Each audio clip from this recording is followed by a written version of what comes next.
पुण्यात 48 तासात 14 जणांचा संशयास्पद मृत्यू, हडपसरसह फुगेवाडी आणि दापोडी भागातील नागरिकांचा समावेश। विषारी दारूमुळे मृत्यू झाल्याचा आरोप। दारूत मिथेनॉल मिसळल्याने घटना घडल्याची माहिती। या प्रकरणात आतापर्यंत 8 जण अटकेत।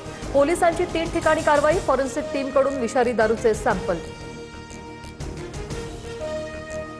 मुख्यमंत्री फडणवीसांकडून पुण्यातील विषारी दारूमुळे झालेल्या मृत्यू प्रकरणाची दखल। घटनेच्या मुळापर्यंत जाणार, कठोर कारवाई करा, फडणवीसांचं आश्वासन। रोहित पवारांच्या कार्यकर्त्यांनी हडपसरमधील दारू अड्डा फोडला। विषारी दारू पिऊन 5 जणांचा मृत्यू झाल्याप्रकरणी आक्रमक। पोलीस आरोपींना वाचवत असल्याचा रोहित पवारांचा आरोप। मवियात रायगड, रत्नागिरी, सिंधुदुर्ग विधान परिषद ठाकरेंची सेना लढणार। बाळ माने ठाकरेंच्या सेनेचे उमेदवार असणार। मराठवाड्यात महायुतीमध्ये विधान परिषदेसाठी पेच कायम। छत्रपती संभाजीनगरच्या जागेवरून शिवसेना भाजपात रस्सीखेच सुरूच। दिल्लीतील बैठकीतही तोडगा नाहीच।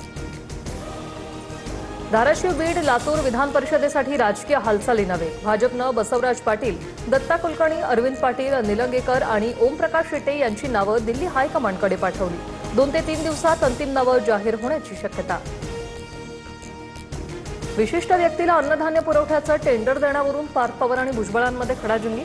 पवार दादांनी कधी असं मला सांगितलं नाही, भुजबळ संतापले। तर तुमच्याकडचा विभाग काढून टाकावा लागेल, पार्थ पवार यांचा इशारा।